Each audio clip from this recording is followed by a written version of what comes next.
Okay, welcome to the second episode of the Humanosity podcast. I have another special guest today, Dr. Leanne Fuchs. Leanne, thanks for being here virtually and talking to me. Oh, it's my pleasure. I'm absolutely thrilled to be with you today. Yeah, it's going to be a lot of fun, I think. So, Absolutely. I want to learn from you in this conversation, like what it is you do, how you understand and view human health, ways you approach treating and helping people. And I know you're good at what you do. So I know you'll have a lot to say, good stuff to say. And so, my field is mental health, but we all know there's a mind body connection, and you can't neglect your physical health and expect to feel good mentally or emotionally. So, we're going to talk about some strategies you use to improving overall well being. But starting off, I just wanted to ask you about your background, your education, your training, like where you're coming from. Absolutely. I got my first bachelor's in physical education through Illinois State University many years ago. And I didn't feel like I was done. Like I had a strong emphasis on athletic training, and I loved that. I loved being hands on. Then I decided to go to massage therapy school. And so that was a 9-month program. And while I was there, the doctor that taught anatomy and physiology, who I absolutely loved, it was called Dr. Kim Wickwire. And he was a chiropractor. And he's like, Leanne, I really think that chiropractic would be for you. And I had never really thought of that. I wasn't opposed to it at all, but my father was a medical doctor, a wonderful OBGYN. My mom was a nurse, my stepmom was a nurse, my nana was a nurse. And so I never had really thought of going the chiropractic route, but I admired him so much and I really had loved what I had learned through the athletic training and the massage therapy that I was absolutely thrilled with it. And I said, yeah, sign me up. Then I went to Logan in Chesterfield, Missouri, and I did some advanced training in physics, organic chemistry, and got my second bachelor's degree in human biology. And then I just continued forward, and I got my degree in as a doctor of chiropractic in August of 1999. So that was kind of like my foundation and my runway for.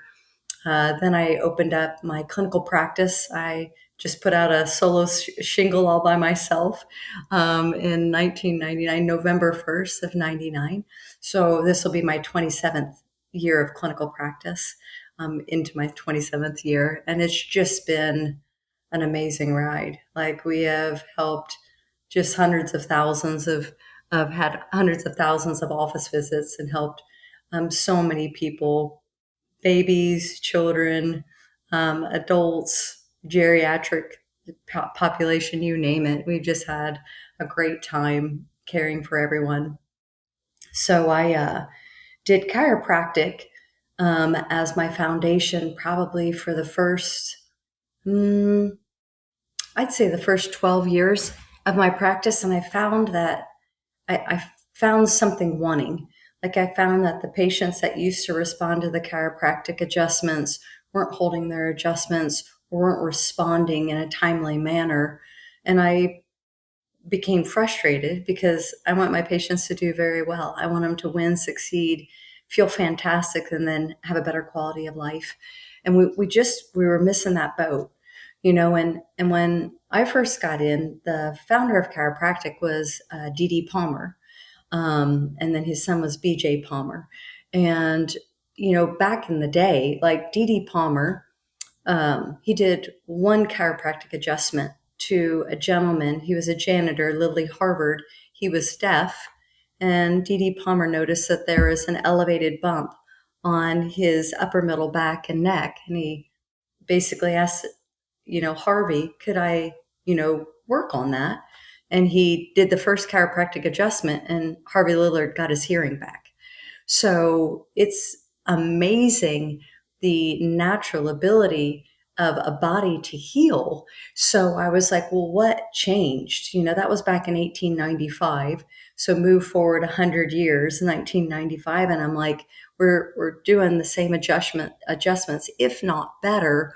What is the underlying part or facet that is out, that we're missing? And D.D. Palmer had firmly believed that it is the mind, the body, and the spirit, and that, in that triangle and those component parts, you also have the aspect of dietary health. So back in 1895, he was talking about how people were eating a poor diet. 100 years ago. So, move forward until the ultra processed food revolution that we're now experiencing. It makes a ton of sense as to why people were no longer responding to one chiropractic adjustment that used to help people heal quite rapidly. It was no longer having that effect. Sure, as the food quality has gotten worse, it makes sense. Yeah. That's right. It's really interesting that you grew up, though, in a family who were all in the health field. Were they pretty like conventional, which back then I know things were different than now, but were they pretty conventional practitioners? And what did your dad think about you becoming a chiropractor? Okay, so yeah, that's a great question. So my father is first generation American. My grandparents were from Germany during World War II. They moved over into America and fled that situation. So my father was first generation American. So he was raised very simply put, like on everything was home cooked, everything was raised, slaughtered, butchered, and so he was raised on all of this really, really good, nutritious food. And so when I was born and came to the picture, I grew up in Lexington, Kentucky, and we had a very large garden where we raised everything. So we raised all of our food naturally. We had peach trees, apple trees, apricot trees, we had everything. And so everything was, my mom was always canning and storing everything. And then, my mom was making everything from scratch. And so it's a great question. So as a medical doctor, he was very conventional in his practice, but in his home life and the way we were raised, it was more of a natural approach to health and wellness and the way we ate and doing vitamins and nutrients. We rarely took any type of medication. So it's kind of like twofold. Like I saw what my father was doing and how wonderful he was as a doctor and how many people he really did help as an OBGYN. I think that everybody loved him and he had a wonderful bedside manner. But I was also raised on a very, very natural approach to health and wellness. So, what do you think or what do you see as the main differences between like a conventional doctor that you go see at a clinic and what you as a chiropractor and nutrition based practitioner do? So I'll only answer that for me. I would never want to speak for anyone else. But for me, when someone comes into my clinic, it is about that patient. Like I want to understand what that patient needs and wants, what areas of their life they are suffering with, what have they tried to do that hasn't worked yet, how is what they present into my office with affecting their quality of life? Like, how is it messing their day to day activities up? And then I want to know, how is it affecting their loved ones' lives, their children, their spouse? How does what they're going through, interfere with their family's life as well? And then, I listen to what's going on, and then we decide, okay, do we want to do chiropractic with the patient? Do I want to do the nutrition response testing, which is more a holistic approach to healing or helping a person naturally heal from within by finding the true root cause of the problem. And in that approach, we look at other 5 or 6 fundamental categories of stressors that the majority of people on planet Earth do suffer from. And then once we find the issue, then we develop a natural protocol. And I say sometimes people are misled because it's nutrition response testing and they're like, oh, I don't want to do anything with nutrition, or I eat a pretty good diet. And it is, while that is fundamentally a part of it, it's only a small part of like truly healing the body at a cellular level. So I may have given you a long answer to a short question. What are those like 5 or 6 main stressors that you just Oh, mentioned? yeah. So always we've got the common foods. So there is like maybe 50 different vials that I test on patients. So whether it's gluten or obviously the grains, corn, soy, white refined sugar, right? So we deal with that a lot because that's causing a lot of issues. Corn and high fructose corn syrup is causing a ton of issues, and then we deal with eggs because that's tends to be food sensitivities, intolerances, or milk and dairy, nuts, seeds, genetically modified foods. So there's a whole category just on the food side of things that we test for patients. Then we go on to the pathogens. So we'll evaluate, is the person having issues with a bacterial or a viral infection? Do they have a parasitic infection, right? Or an infestation?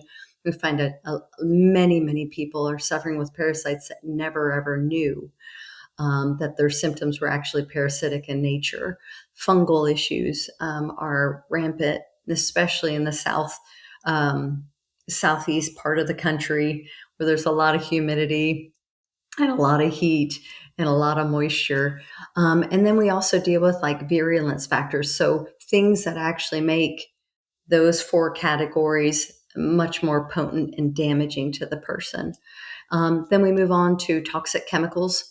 We also check for heavy metals because minerals are metals, but there are a lot of metals that we don't necessarily want in high quantities in our body. Like we don't want aluminum, right, to be crossing into and deposited into our brain. We don't want mercury. We don't want antimony, which is a heavy metal that is put in a lot of medications. And then you just go down the list: lead, tin, any of those metals. We check for those. We also check for like strontium, radium, a lot of the um, radiation types of heavy metals that sometimes come up into our drinking water and the aquifers and things of that nature, that then people can get sick from that. And then I check for any type of like scar that might be affecting the fight or flight aspect of the body, that sympathetic nervous system, that fight or flight. So it causes kind of it to go haywire on a person and can actually make people quite sick.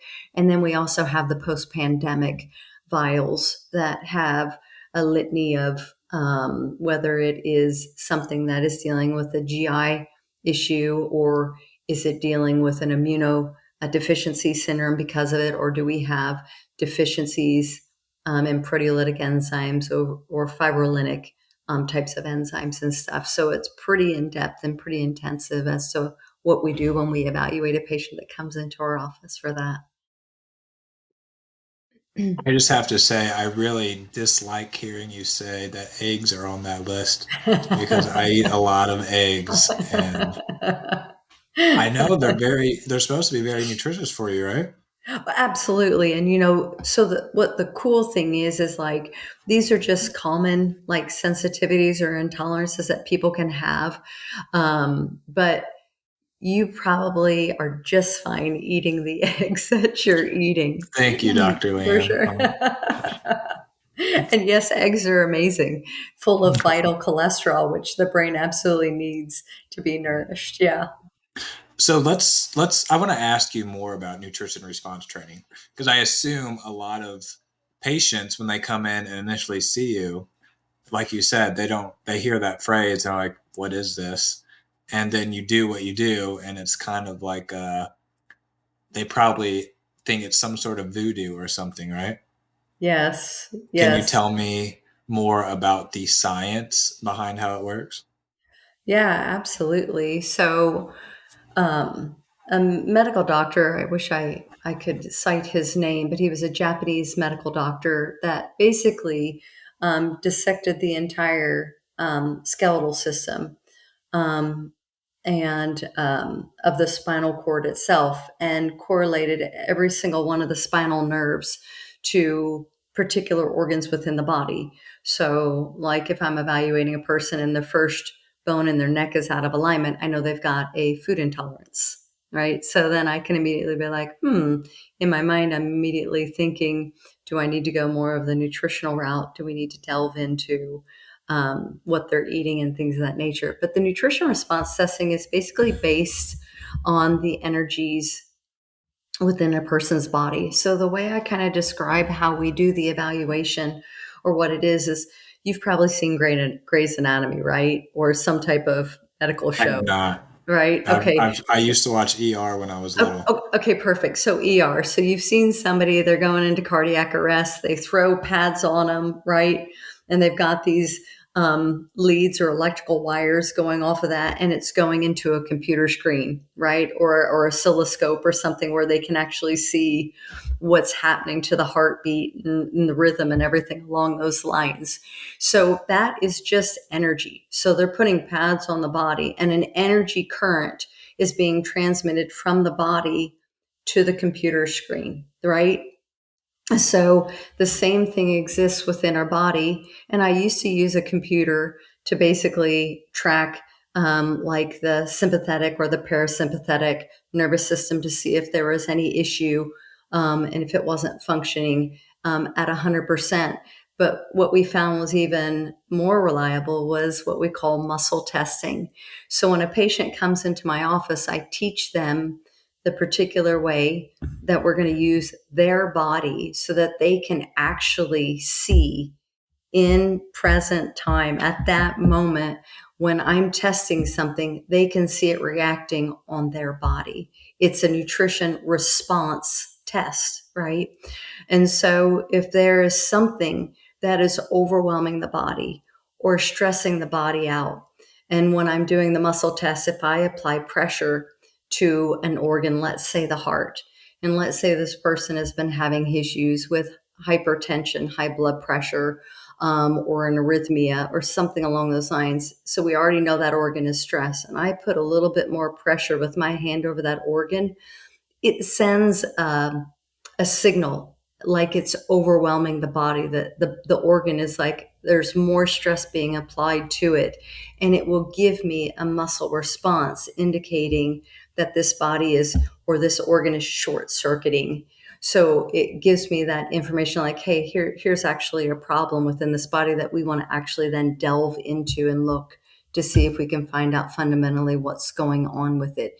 Is it one of those five stressors, or is it more we have a deficiency or an imbalance within that organ, and we just need to nourish it with certain vitamins or minerals or things like that? That makes a lot of sense to me. Okay, good. Yeah. Have you Okay, ever great. read have you ever read the book or heard about the book The Body Electric Yes. by Yeah. Dr. Robert Becker or O. Yeah. Becker? I bought that book when I was still in chiropractic school, probably back in like 97 or 98. I bought that book. So, absolutely, our body is just energy in flux, and in my office, I always try to keep it so that it's not esoteric because I don't want people to be like, because sometimes these concepts are hard to understand and they're looking at you like, I've got people that call me the voodoo doctor and the witch doctor and they love me. I mean, it's not an insult. It's like, what I blow their mind. They're just like, how do you do that? Um, but I try to be able to really explain it very fundamentally and very basically so that people can then understand. And once you understand, you can take it in and accept it a whole lot better. Right. Yeah. So going back to that book, The Body Electric, he talks a lot about how different electrical, like he did a lot of research for the military on the effects of antennas, and led to someone working under him by the name of Dr. Andrew Marino, who wrote a book called Going Somewhere about all their research on how power lines and things of this nature were affecting human health, and basically how the research was shut down when they started speaking out against it. How concerned are you about that stuff, about Wi-Fi, about artificial lights? Oh, I have got a EMF and a Wi-Fi blocker, two major towers on the top floor of our home and on the bottom floor in our clinic that run 24/7. I 100% believe, especially with this 5G network, that basically the waves go right through our body. I find that it's exceptionally toxic to our body. I don't wear anything like an iPhone on my wrists or a Fitbit because it's constantly putting in an electrical pulse into the body that actually disrupts our electromagnetic field. And when our electromagnetic field goes off of basically that normal frequency, that homeostasis that we should have, we start getting sick. And that's why grounding, like I'll recommend my patients just go out and walk on the concrete, or go out and walk in your yard, or get a grounding sheet. Or, I have like, I had a necklace, and then I had another unit that basically put that, was it Sherman's frequency, into my body 24/7, so that I was in balance with Earth's electromagnetic frequency. And I find it to be a major outpoint, and one of the major reasons why we see increased illnesses and diseases in our population. I agree with you that the introduction of artificial light and the electrical fields that are affecting us 24/7 basically, and the absence of natural light, which we are so devoid of because people don't understand that light is one of the main signals that our cells use to regulate ourselves and to Right. run appropriately, and our circadian rhythm is very disrupted. Um, That's and exactly right. And I was just going to add in there the importance of the long wavelength light, the reds and infrareds. And, how many, I don't remember how many years ago, it was under Obama, they outlawed incandescent bulbs, which are the full spectrum bulbs that Right. have that light Right. because they're energy inefficient. So, like around me at work, I have lamps set up with incandescent bulbs. And when I first when people first see that, I think they think I'm a little crazy at first because I have those set up. I have my blue blockers on a lot of the time, because blue light in isolation is really bad for you and toxic. And all of these things, the artificial lights, the blue lights, they're also creating a lot of instability in our metabolism, like insulin resistance. It raises blood sugar. It keeps our mitochondria from functioning well. And like you said with the Fitbit, um, wearing something like that too is going to affect your metabolism as well. Absolutely. It's totally an electrical disruption agent, and it affects your sympathetic, your parasympathetic nervous system. Some people know the parasympathetic nervous system more as that vagal nerve, that relax and repair, and the sympathetic is more that fight or flight. And so it absolutely overwhelms the system and can short circuit it. Is a really good electrical term I like to use for what's happening to our body. You see it with the brain fatigue, the brain fog. Like you said, you see it with the metabolic processes. You see it with non-alcoholic fatty liver disease and we can delve into the dietary aspect. We're kind of more on the electrical aspect of things, but we are energy in flux. Just like I wish and you might know this gentleman, but he did study and research on water and crystals. And if you spoke positively to it, or if you spoke negatively to it, or if you ignored it. And so the most damaging thing that happened to the crystal was when it was ignored, actually, was the most. But, speaking positive thoughts and love made these beautiful crystal formations, and speaking hatred and anger made these horribly ugly and disfigured type of crystal patterns. So you can see it in all aspects of life and livingness. Yeah. And how much percent water are we?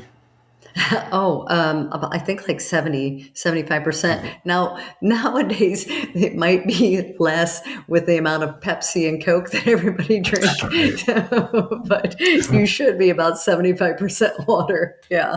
And just to add one more thing to the light conversation, I don't know if you are aware of this study or not. This came out not too long ago, within the past 2 years, probably, I think. There was this researcher who just shined red light on a patch on the participants' backs versus a control group. And the people that he shined the light on, they had like 30%. It lowered their blood sugar by, I think, 30%. Yeah. Just that light.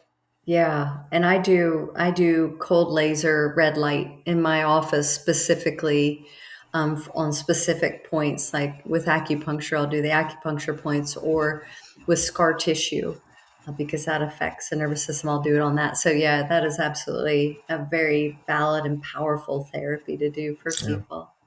Yeah, I Yeah, I love didn't know we were going to go down this route, but I'm glad we did. that. I am too. That's great. I love it. So I do want to ask you, since we're on the topic of metabolism, can you talk about what metabolism is and why it's important, and some of the main ways it becomes dysregulated? And I know you've kind of already mentioned a few of them. Yeah. So metabolism, basically our basal metabolic rate, is the amount of calories that are needed to run a body at rest. So many things, many organs are in control of metabolism. Like many people and most people have heard of our thyroid gland. Well, our thyroid gland is a major metabolic organ. And with your metabolism, usually we're thinking of somebody with a high metabolism burns a lot of calories, and somebody with a lower sluggish metabolism doesn't burn out any calories or can look at a piece of food and gain weight. So that's usually how I just try to basically keep it very simple and most people can relate to. Yeah, I've seen somebody that, is thin as a rail and can eat anything they want to and they never gain an ounce. That's a very fast running metabolism. And then you also talk about women and they're like, yeah, I worked out for a month. I ate 500 calories and I lost like 2 ounces, something horribly ridiculous and painful. That's a very slow metabolism. And so diet is one of the fundamental and primary things that drives a person's metabolism. And I have been a carnivore on carnivore diet for 2 years, and I did it for medical reasons because I found that the foods and the ultra processed foods and the contaminants with the chemicals, the glyphosate, and all of these other pesticides and fungicides and insecticides, I was just becoming very, very sick. And I just kept going down the path of removing foods and eliminating foods until I got to a point where I realized that I just did best on meat, water, and a little bit of dairy. And about once a month, I'll have a treat where I'll either have a piece, like a little bit of pizza, or I'll have a little bit of chocolate. But that's usually just like one meal once a month. I'll do something like that. So I find that the foods that we are eating are very, very high in in calories, and they are very nutrient deplete. Like there is no nutritive value in the foods that we're eating. So they are loaded with carbohydrates, they're loaded with preservatives, they're loaded with chemicals. I think there's like 10,000 chemicals that these producers do not have to put on our labels when we're eating food. 10,000 hidden chemicals. No wonder we're so sick, right? And they don't have to label them. And so these chemicals are not natural to our body. Like our body was not intended to have to detoxify through our liver all of these fat soluble poisonous toxins. And I bet if anybody's listening to me, I mean, think about how many times you have done a liver detox or a liver cleanse to clean out what we call our oil filter, right? So the liver is like our oil filter. So it becomes very congested, very toxic. And then you can't break down all of these toxic chemicals or these foods from the liver, and it creates a diseased state where our metabolism tends to not work as efficiently as possible. So fundamentally, I think it's the ultra processed foods coupled with the pesticides and the industrialized chemicals that are being added to, on, and in our foods and in our air and in our water supply. That would be the first fundamental category that I think is affecting our metabolism and making us sick. So metabolism boils down to your ability to produce and use energy efficiently. Is that right? That's right. That's right. Yeah, calories are just going to be energy that you're going to burn from the foods to then, yeah, run the body. So I do want to ask you, since you mentioned it, about carnivore and Yeah. keto, Yeah. because those are big, big diets now that a lot of people find help a lot, that relieve symptoms, that improve energy, mental clarity, help you lose a lot of weight. So could you explain? Let's start with carnivore. Sure. Like, what is it about switching to a carnivore diet? And you can talk about what a carnivore diet is in the first place, and how that is helpful, or how, for some people, how it can help. Yeah, absolutely. And so I never try to do a one size fits all type of situation with anyone. Mm-hmm. But for me, first off, for the top foods that I would want to stay away from is wheat, barley, rye, and oats. Those are very, very difficult for anybody's body to digest. So when we consume a food, it goes down into our stomach.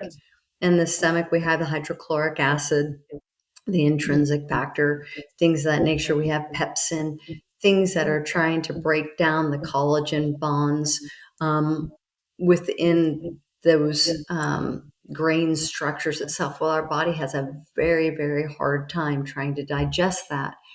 And so what happens is undigested foods go from the stomach, and the stomach primarily is focused on digesting proteins primarily.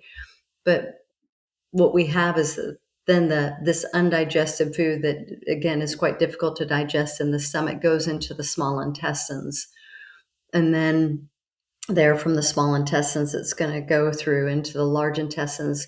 But when you have these undigested food particles, it creates what's called leaky gut syndrome. So we should have very tight gap junctions within our GI tract through the stomach, the small intestines, the large intestines.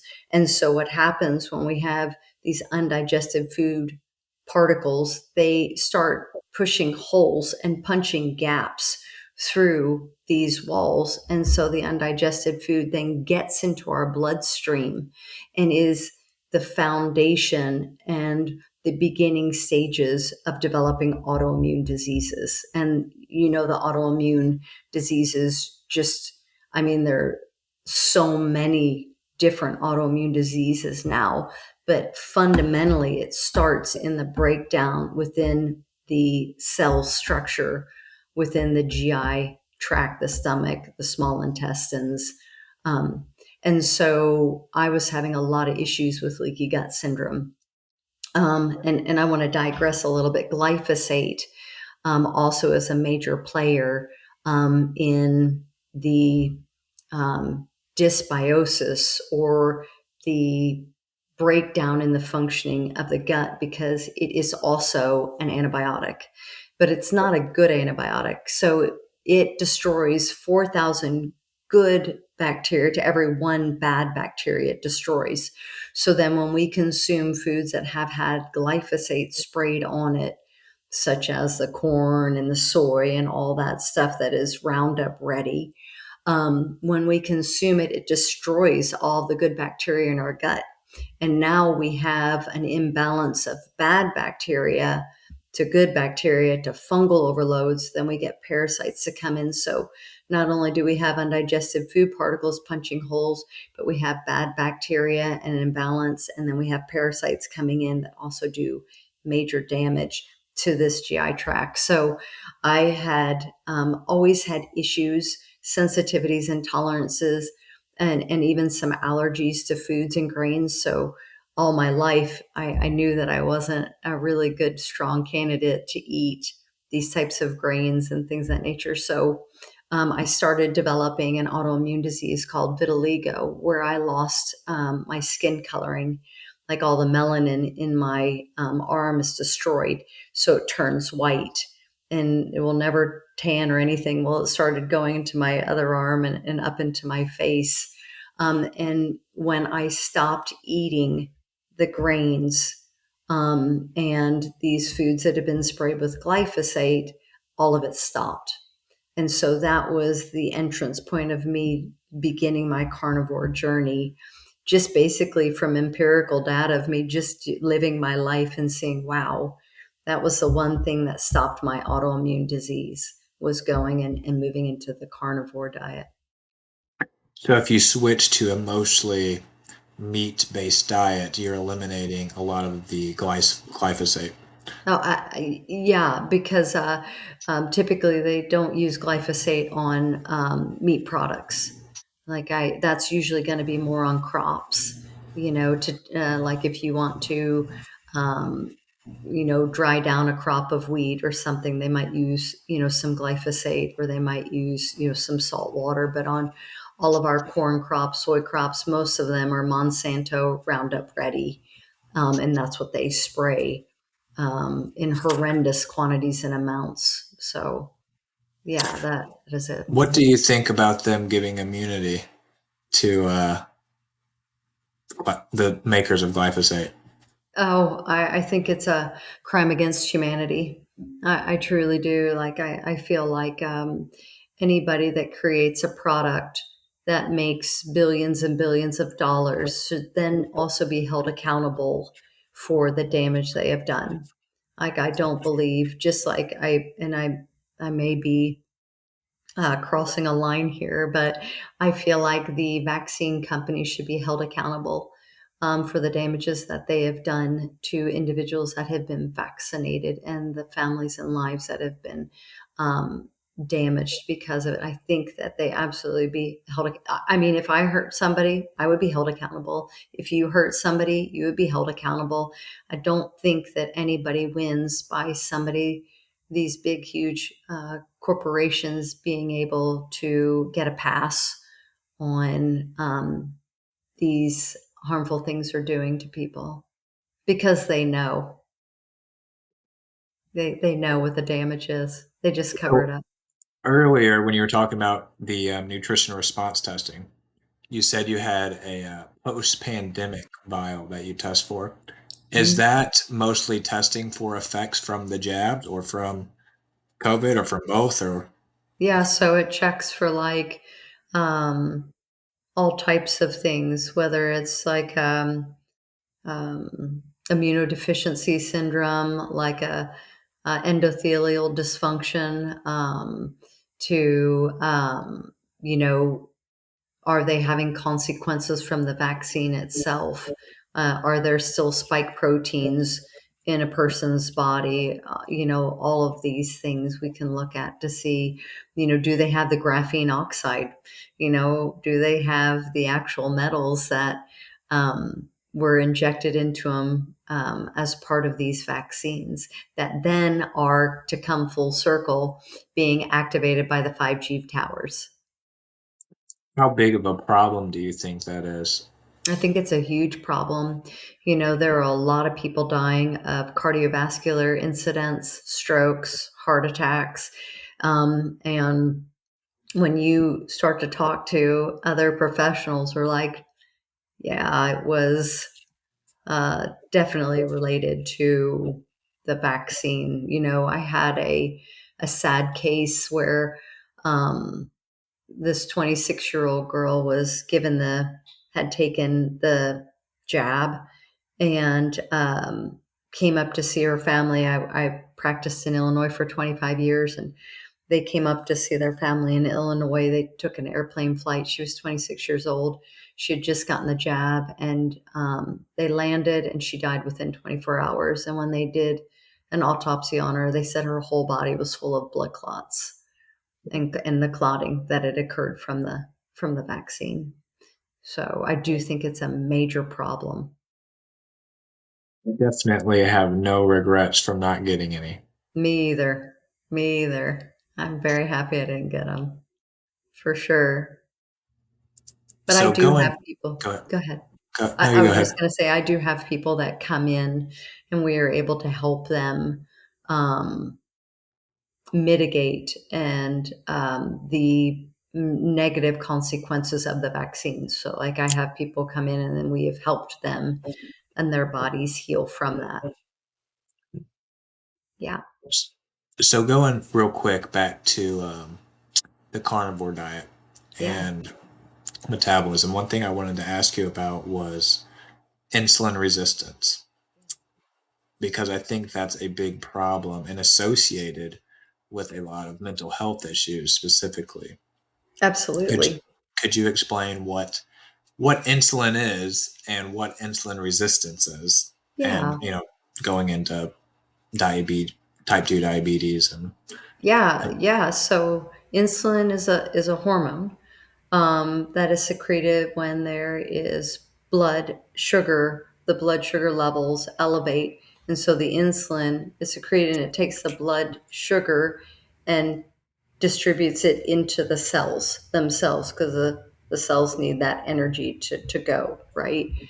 And so when a person has a very high level of constant exposure to sugars, right, where the blood sugar is constantly being elevated, the cell wall becomes resistant to, basically, if like I wanted to put a key in a lock, right, and I just put the key in the lock so many times, I started jamming it. I broke the key off in the lock. Well, then I can't get in. And so that's what happens to the cell membrane. There's been so much insulin and so much sugar in the system that it no longer lets that sugar go into the cell itself. And that's where we have this insulin resistance and that blood sugar that, is very high in our system, that basically sets the stage for pre-diabetes and then sets the stage for diabetes. But that insulin resistance, the brain runs on glucose. And so people a lot of times ask me, well, how can you be a carnivore? You're just eating protein and fat. How can you, run on that? Well, protein actually converts to glucose. It's a slower runway, right? But protein converts into glucose. So I don't actually have to eat ever. I don't ever have to eat a carbohydrate in my life. I don't ever have to eat a sugar, because protein does that for me, and it will slowly convert into the sugars. And what is interesting, it was phenomenal. I was listening to Dr. Chafee, who's a phenomenal guy, doctor, neurosurgeon, and a pivotal man in the carnivore. And so the insulin that is secreted from our pancreas is intended to be the insulin that controls the sugar that is broken down from protein. So, like a type 1 diabetic actually has a different form of insulin than a type 2 diabetic, which is fascinating, right? So, a type 1 diabetic has what our pancreas secretes as insulin to regulate the blood sugar. A type 2 diabetic, because it is driven by a high carbohydrate diet and those high sugars, it is actually a new category and classification of drugs. And that insulin is completely different than our body's natural insulin. It's a man-made synthetic one to manage the carbohydrate sugars that are produced in our body, because our body doesn't Interesting. know how to do it. Yeah, it's fascinating. So we're eating, I mean, most American diets are probably higher in carbs than anything else, right? So Yeah, we're eating the one macronutrient that we don't actually have to ingest that we can make ourselves. that's right. And so what happens when someone has insulin resistance? And by the way, the estimates I've read is that something they it's like 90% of the US population Right. probably is insulin resistant. Oh, So absolutely. you're eating a high carb diet, which is turned into sugar, glucose, and then you can't, your cells can't use the insulin to be able to take in the glucose properly, right? So That's what right. happens to all of that excess glucose? So basically, it just um, runs in through the blood, right? But then it also, like a person will start like dumping it through their urine, out through their kidneys. It also then is stored as fat. So then you can see a very rapid increase in weight gain, right? Within a person's body. And unfortunately, like, your fat cells can get very large, and so they can store a lot of unwanted calories. So that's what happens. Unfortunately, you can't just burn it off or dispose of it. It's normally going to be converted into an unhealthy fat. And so then when a person has elevated level of fat, then their hormones go out of balance. So elevated level of adipose tissue is going to create more of an estrogen dominant state, which then creates more hormonal balance and hormonal issues within the body that exacerbates insulin resistance itself. What about in the brain specifically? Like if you're insulin resistant and you have excess glucose in the brain, is that sticking to cells?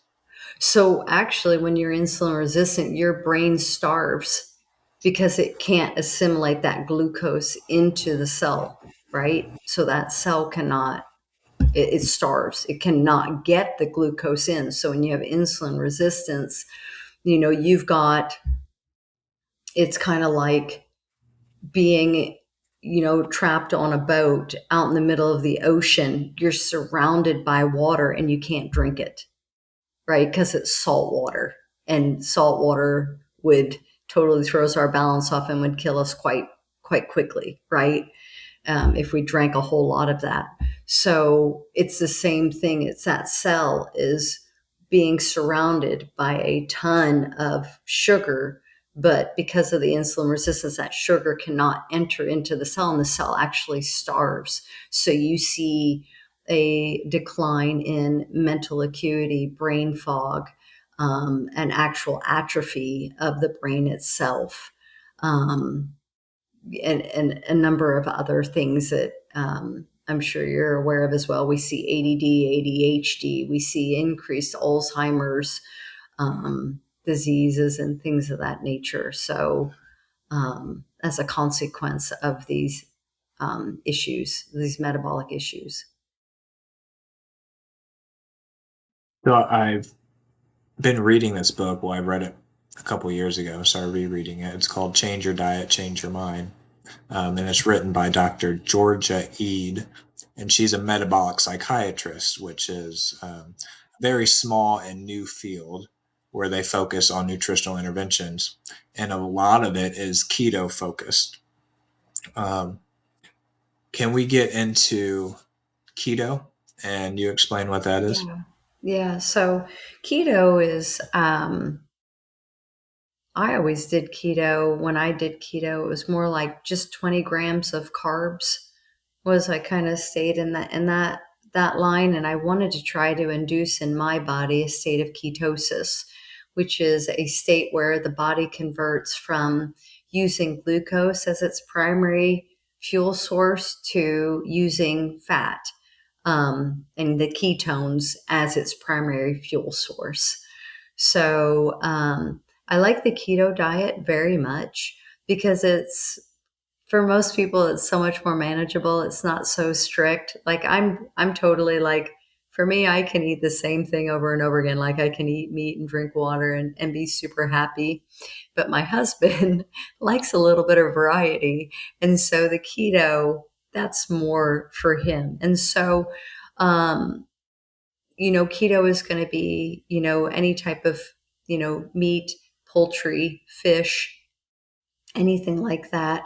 And then I always say, do more of like your vegetables, like basically the way I was raised in the 70s. You have your meats, you have your vegetables, and you have some fruits, right? And I always recommend low glycemic fruits, the berries that are very high in antioxidants and things of that nature, fibers, and they've also got a lot of minerals that balance out the sugars. So that would be a keto diet for me. So just basically, you're going to eat your meats, you're going to eat some um, vegetables, and then if you are going to have fruits, it's going to be the very low glycemic berry fruits that you're going to have in small portions, and keep it around 20 grams of carbohydrates a day. So you're transitioning from predominantly running off. I mean, you always have to have some glucose, right, in your body to use, which your body will make. But you're switching from that as the primary fuel source to fat or ketones in the brain. That's right. Um, so this book that I read that I mentioned, it's predominantly focused on mental health. But one of the things she explains in the book is how eating a diet high in refined carbs and sugar, which is standard for a lot of people, how it spikes your glucose and insulin so high to such a peak that when it starts dropping, your body sees that as an emergency. That, oh no, like this is an emergency because we're running out of glucose. And so you are essentially put into a fight or flight state where appetite hormones are released to stimulate you being hungry, and adrenaline and cortisol are increased. And there was this really interesting study she mentioned, which was an experiment at Yale where they gave healthy teenage boys a decaffeinated cola. It was sweetened with 86 grams of glucose. So that's about the same amount of sugar you'd find in two 12-ounce cans of soda. Mm, And 4 to 5 hours later, their adrenaline levels quadrupled, wow. and they reported symptoms such as shakiness, sweating, weakness, and pounding heart. So essentially the same thing you would experience in an anxiety attack. And so I think people who experience anxiety attacks, they should really think about what they've eaten a few hours ago. And most people aren't going to make a connection like that. You're not thinking what you ate 4 hours ago is going to cause you anxiety. That's right. Absolutely. I'm glad that you brought up that part. She had also mentioned, you'll find this interesting too, specifically people with certain diagnoses. So people with newly diagnosed bipolar disorder have 3.5 times, or they're 3.5 times more likely to have metabolic syndrome than people without bipolar. Um, People with glucose levels in the pre-diabetes range are 2.7 times more likely to develop major depression. And people with schizophrenia are 3.7 times more likely to have insulin resistance. Yeah, I 100% agree with that. You're just starving the brain, and you're sending it on an emotional and a hormonal roller coaster ride, and you spike it up and then you bottom it out, and one of the real simple tests to see if a person has insulin resistance or not, or if they're having issues with this, is if after dinner or after a meal and they eat, do they crave something sweet? If they eat and then they crave something sweet, that is insulin resistance right there. It's a very simple test to do that anybody can do. And I always ask people, I'm like, hey, after dinner, do you actually crave something sweet? Do you want to go have a dessert or something? They're like, yeah. And I'm like, okay, well, that's where our problem is. Right. Mm-hmm.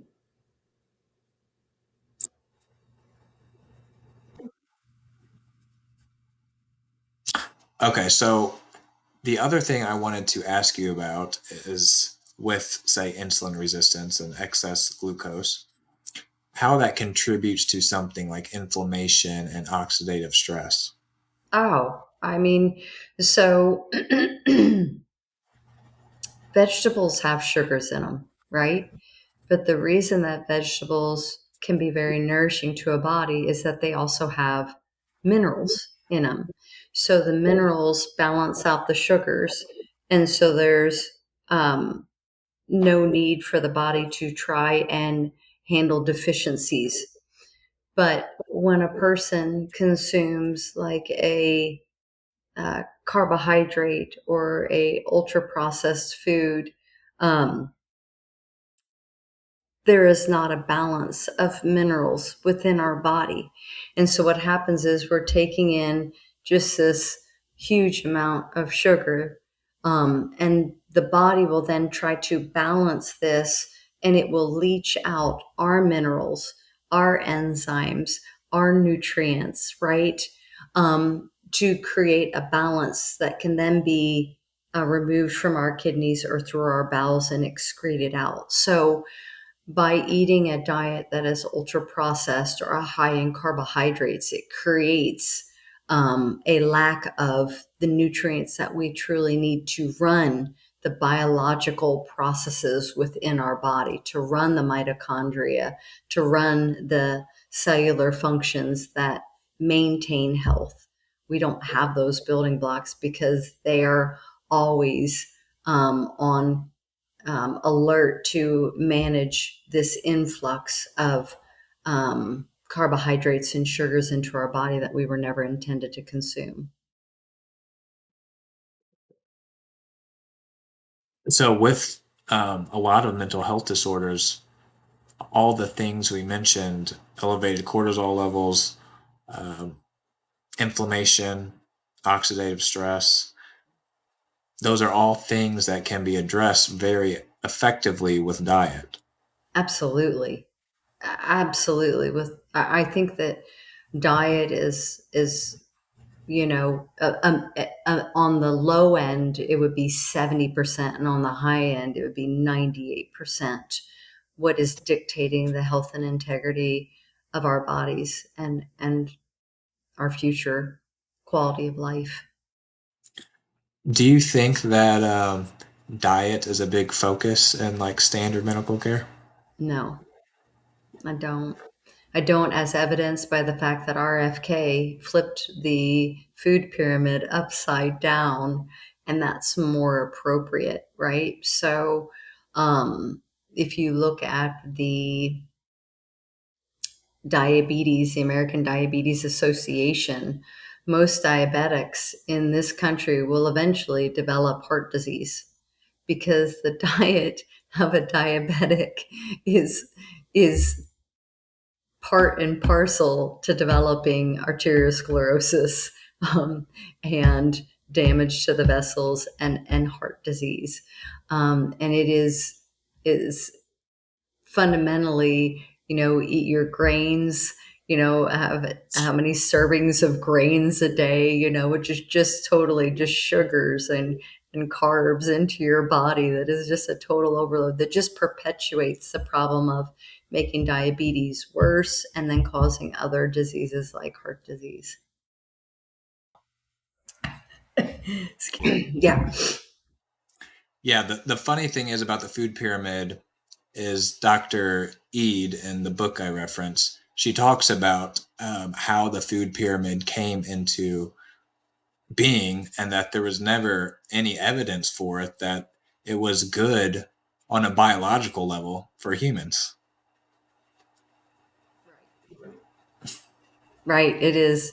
And to add to that point that you just made, that is very important. And back in the 60s, so the sugar industry hired 3 Harvard scientists to do a study that basically supported the carbohydrate rich diet and poo-pooed the meat and fat diet. And so they paid a lot of money. I think it was like back then it was like $40,000 or $60,000 to get this study pushed through that said, hey, the carbohydrate rich diet is what will give us health, right? And we want to go low fat. We remember everything became low fat, right? It was like, hey, eat high carb, foods with low fat, and that will, stave off heart disease and obesity and things. And we got just the opposite with a ton of metabolic syndrome diseases and disorders with hypertension, diabetes, cirrhosis, fatty liver disease, and now we're having all of these mental disorders as well. So, yeah, I think they totally manipulated the food pyramid, like you said.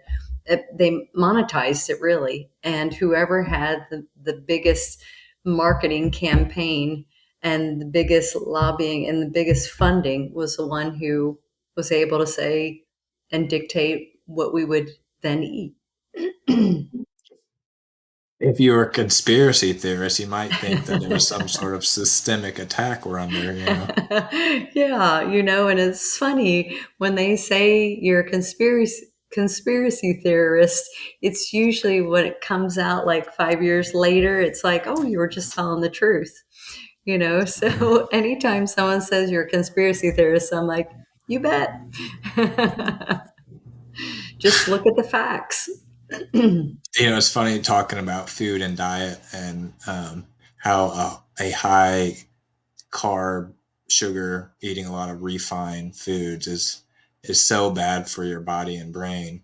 And working at a behavioral health unit in the hospital, that's basically all they get. I mean, Yes.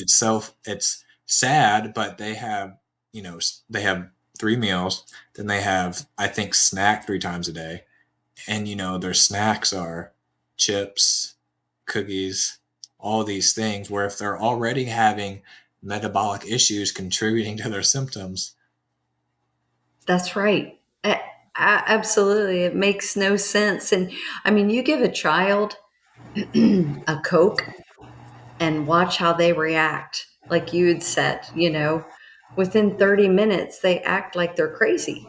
They're running around screaming and hollering, and stuff like that, and if that's the manifestation outwardly, what is it inwardly doing within their body itself? Like, I know I kind of make, fun or a joke of that, but really truly think of like, how is it affecting the body internally if we see that presentation, that manifestation of them and their behavior like that off the wall type of behavior when they, consume that intense type of sugar, and it doesn't even have to be Coca-Cola, Zach, it's like fruit juices, right? They're loaded with sugars, all of these things that are touted as natural and healthy, these great cereals that kids are put on in the mornings, total sugar, Pop-Tarts, total sugar, orange juice, completely just sugar, and so it's like, just like you said, shifting the diet back to a more natural diet for us will get rid of 95% of these issues. And those same kids, sadly, a lot of the times, are taken to a doctor and put on a stimulant, That's right. and those fundamental issues never get addressed. That's right. That's right. Absolutely. And so in our clinic, what we do is we start working on their diet, and then we just nourish them with the vitamins and minerals that they're depleted. You know, we just nourish them. And, there's some other things that can cause these types of brain issues, like with the parasites and other fungal overloads and stuff. But normally that's because we have had a breakdown in our gut, right? Because of the foods that we eat that then make us susceptible to these infestations that then actually can lead to other neurological and mental behavioral issues that you're experiencing as well. Can you think of any examples from your practice in which a kid came in specifically for, you know, hyperactivity or ADHD symptoms and ability to focus, and you addressed that and treated them with your approach? Oh, absolutely. We deal with it all the time. I had a nonverbal, so autistic child, but very, very aggressive, violent, just really couldn't keep control of his body. And we got him on through this nutrition response testing. We started cleaning up his diet. We recommended he start consuming camel's milk, because camel's milk is very, very therapeutic for their brain. And an autistic brain, you can heal autism. I shouldn't say this word, but the brain can heal up to 15 years of age.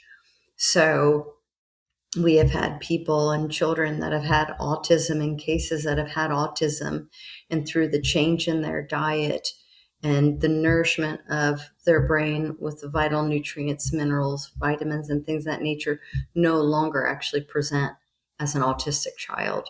So yeah, that is one example that I've got where I guess I didn't tell you the successes. So he now speaks in full sentences. He actually has conversations where he talks with parents and other kids of his own age. So and his mental acuity has skyrocketed. So that would just be one case that I've handled in my clinic, That's specific amazing. to, yeah, that type of situation. Do you get a lot of people coming into your clinic specifically for mental health issues? I do. I do. I get the full gamut. I get from ADD, ADHD primarily. I get a lot of brain fog, um, mental decline, memory retention that has failed.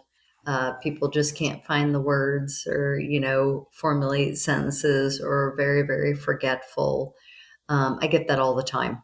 I'd say 50% of the patients that come into me, when we're going through the list of things that bother them, that's usually one of the things that bothers them, is that their memory is failing them.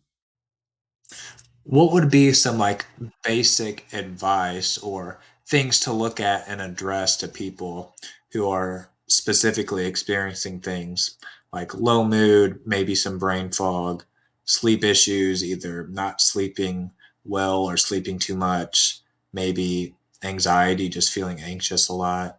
Um, So for me, like those four grains, so the wheat, the rye, the barley, and the oats, and what they could do is they could try this on their own, do it for 28 days, and do an elimination of those four foods.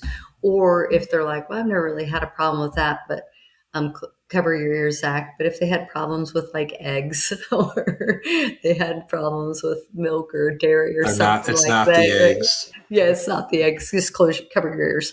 But if they were having some issue with that, they could just eliminate that for 28 days. And then on the 29th day, eat it and see how they feel the following day.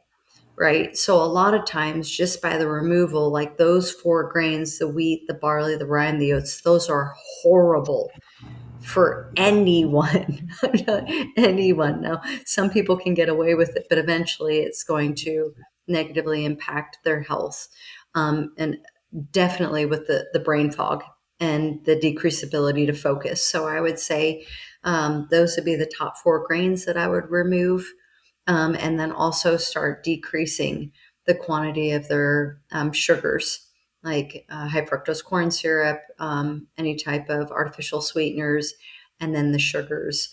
And I always do a slow decline when I'm trying to help people. Like, so I'm like, okay, just get a baseline of how many carbohydrates you're actually eating. Are you consuming 350? Are you consuming 500 carbs? Okay, fine.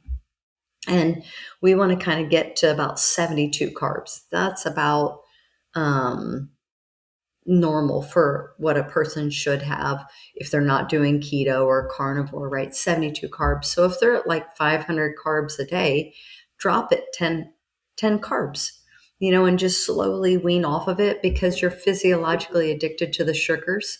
So it's just like if you were addicted to tobacco or alcohol or anything along those lines, you have to slowly wean yourself off of these sugars. But just by weaning themselves off of those sugars, they will have more energy. They'll sleep better. Their cortisol levels are going to decrease. The adrenaline is going to decrease. They're going to have better memory and ability to focus and formulate complete thoughts and do things like that. You bring up a really good point because I think why a lot of diets like carnivore and keto work, or a big portion of it, is because you're eliminating the bad foods, the ones that are really causing problems. That's it. That's it. Mhm. That's right. It's phenomenal. So I do want to ask you, just going back to meat, Mm. right? Because there has Yeah. been a lot of, or at least it seems like, demonization of meat and cancer, and that people should stay away from red meat and things like that. What are your thoughts on that? So for me, it's a falsehood that is being propagated by the vested interests of um, sugar and carbohydrates and these highly processed foods. So here, in this, I'll give you my reasoning. So if you look at a lion or a tiger or a bear or a dog out in nature, they're eating meat, right? They typically just one thing over and over. They're carnivores, right? Um, and so, but they maintain their teeth, right? So out in the wild, when they're eating the diet that is natural to them, they maintain their teeth. But if you go to a zoo and you look at what the tigers or the animals are eating, and they're giving them some ultra processed foods or some fillers and not their exact diet, then they start getting diseases of the body, the organs, and they start getting decay of their teeth. Well, in nature, if you lose your teeth, you die. You starve. You have nothing to consume the food that you just killed, right? So if our diet of eating carbohydrates was the diet that was intended for us, then we should not be getting cavities. We should not be producing bad bacteria that destroy our teeth, that make them fall out of our mouth, right? But when we eat foods such as the meat, right, and the fats that are found in the meats, we do not get cavities. We propagate the healthy bacteria that maintain the integrity and structure of our teeth. So just fundamentally right there is an empirical evidence of why you should be eating something that is more natural to to what our body actually needs. So you're not a big proponent of eating bugs, I take it. No, I mean, I really don't want to eat anything like that. No, no. I mean, I'd rather just have a steak or salmon or chicken or turkey. I'd just rather have something like that. I just don't want to eat a cricket. They may be delicious, but no, thank you. I think in some countries it's probably a delicacy. I think it is, and I think they pay a lot of money, and I'm going to let them have it. I mean, they can have it. I'll just have the burger. Thank you. What if they taste like a ribeye? Oh, I would eat it for sure. So I do want to mention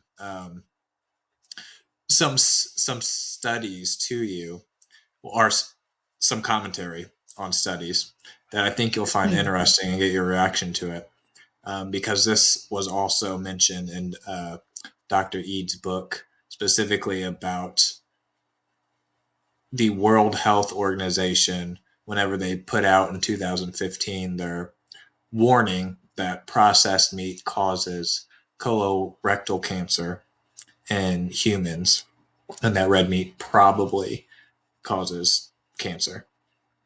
So they looked at more than 800 epidemiological studies, okay, of red and processed meat and their association with cancers of all kinds, sorry. But they ultimately only chose to focus on the colon cancers. Okay, so out of 800 studies, they decided to put forth 56 of those. Okay, and most of them were epidemiological. So, and this is important for people to understand, epidemiological studies are the least scientific, because all they are looking at is, okay, this group of people eats this sort of meat, and then we find higher rates of this and this population. But a lot of these studies are done with questionnaires, like how often do you estimate you eat red meat? And there are so many other factors that could be contributing to the results. Whereas in an experimental study, you're actually in a situation where you have a control group. Both of the populations are as similar as possible. You're trying to control for confounding variables that could affect the results. And then you introduce whatever you want to study, say it's red meat, to one group, and then you compare that and see what happened, what differences are there. Um, is there a statistical significant difference in this group versus that group? But of these 56 studies, 29 of the studies were on unprocessed meat. 14 suggested an association with higher risk for colon cancer, and 15 did not. So that's a wash. Like, there's no evidence there. Of the 29 studies of unprocessed meat, 14 suggested an association with higher risk. Oh, sorry, I just read that. 18 of the 27 of the processed meat studies suggested an association with higher risk, and 9 did not. So there could be something there, but they only cited 6 experimental studies. 3 of those were rat studies, 2 were human studies, and 1 was a study of rats and humans. So that doesn't sound very convincing to me. Not at all. And, like through my studies, the one thing that I have come to realize as being true is that sugar drives cancer, right? So if we really want to look at the culprit and the major villain of this piece, it is sugar.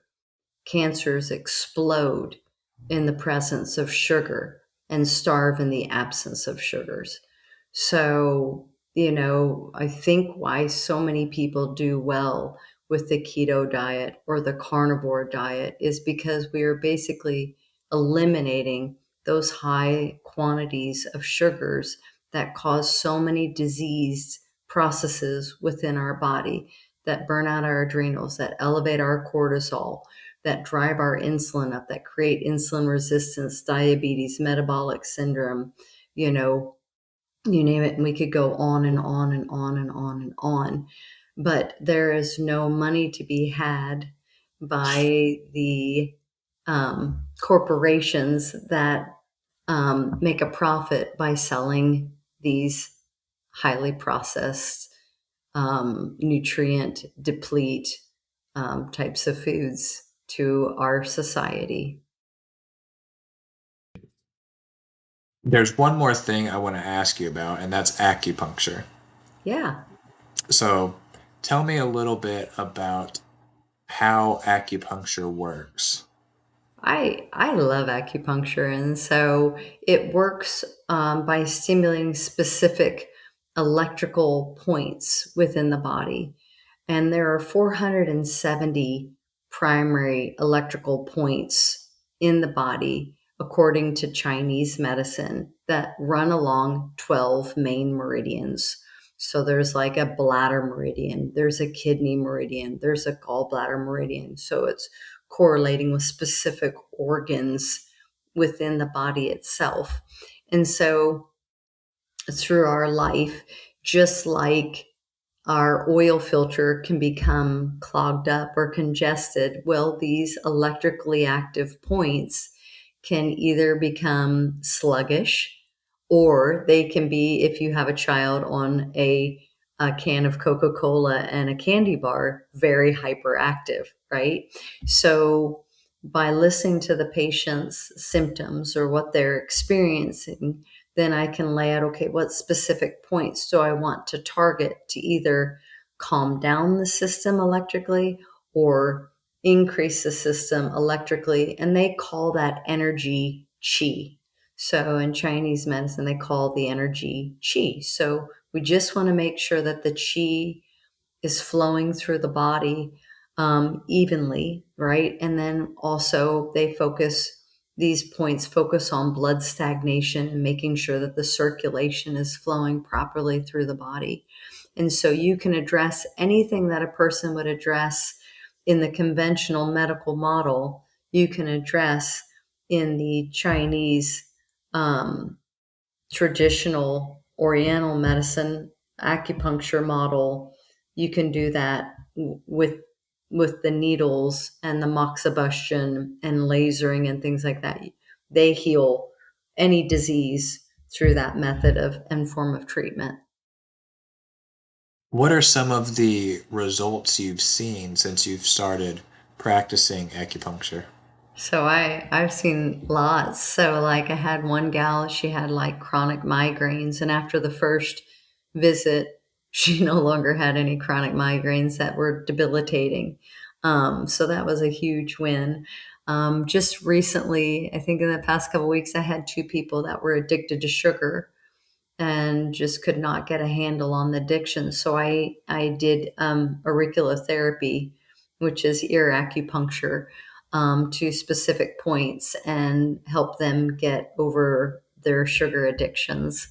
And then I've needled people that wanted to stop smoking.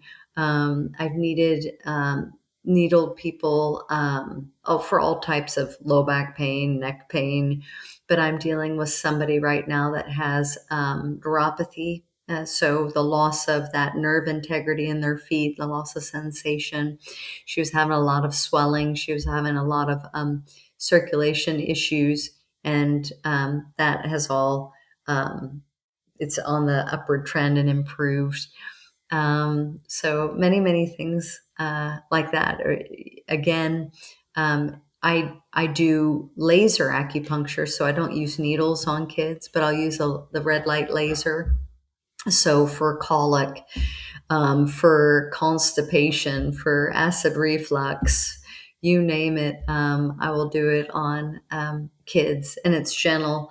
And normally, like the moms that come in with babies that are constipated, they'll call me like an hour later, and they're like, "Wow, my baby had the biggest bowel movement they've ever had," or every time I leave Dr. Leanne's office, my baby poops. I mean, it's just like really cool things like that. It's just a lot of fun.